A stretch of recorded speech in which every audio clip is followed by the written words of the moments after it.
I'm Dr. Sara. I'm 38 years old, working as a psychiatrist in Washington, D.C., where I live with my husband and 4-year-old son. I'm here because in 2023, the NIH saved my life.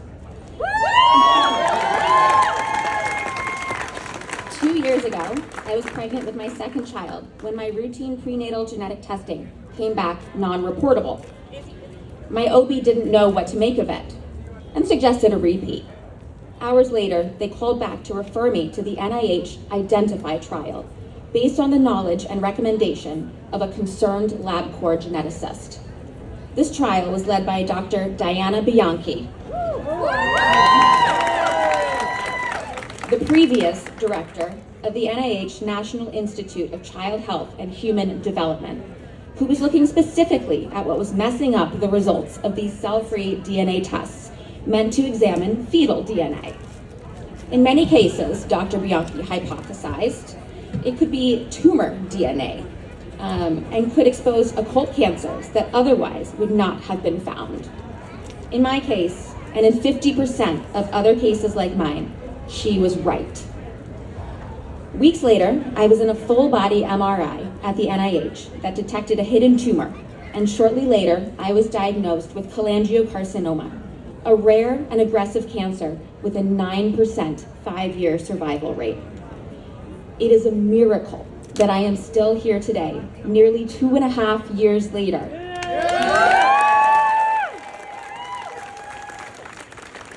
And it is entirely due to Dr. Bianchi and the NIH.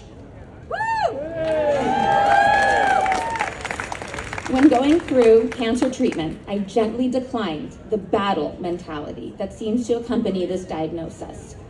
I wasn't fighting an enemy. I was accepting of science. I welcomed the chemo and groundbreaking immunotherapy, unavailable outside of clinical trials just years prior, into my veins. I armed myself with journals. When chemo side effects kept me awake at night, I turned to the medical literature, charting out my course on nomograms and survival curves. I sought valued opinions of several doctors, including the team at the NIH. Because of recent research and a promising biomarker, I was eligible for treatments that have only recently been approved. There are people in the cholangiocarcinoma community who I've met in person who consider themselves cured after taking part in clinical trials investigating these very treatments. That's how new.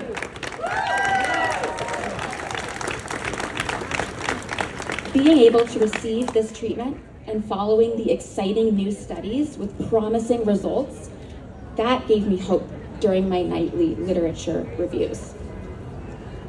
All of this hope began to dissipate after the inauguration. Seeing what was so swiftly happening to the federal government and what was planned felt like reliving those early days of diagnosis, when everything was uncertain and my survival was on the line. The day after the NIH purge, I texted the oncology fellow who had diagnosed me and learned about the firing of prominent faculty, including Dr. Bianchi.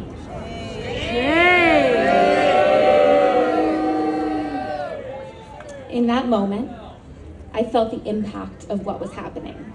If this researcher, the head of an entire NIH institute, studying how to detect cancer in pregnant women, wasn't safe, how was any research safe? What I hated most when diagnosed was hearing, "I'm so sorry." I don't want you to be sorry for me. I want you to be angry with me. Being nice, wishing platitudes, being sorry is not going to keep anyone alive. These people at the NIH who have worked and studied their entire lives to be here, working on, sometimes kind of boring, diseases, are going to keep me and my friends alive. This administration, gutting these institutions, is not political. It's personal for people like me whose lives depend on these researchers. So for anyone you know with a life-threatening illness, depending on the NIH, please don't be sorry.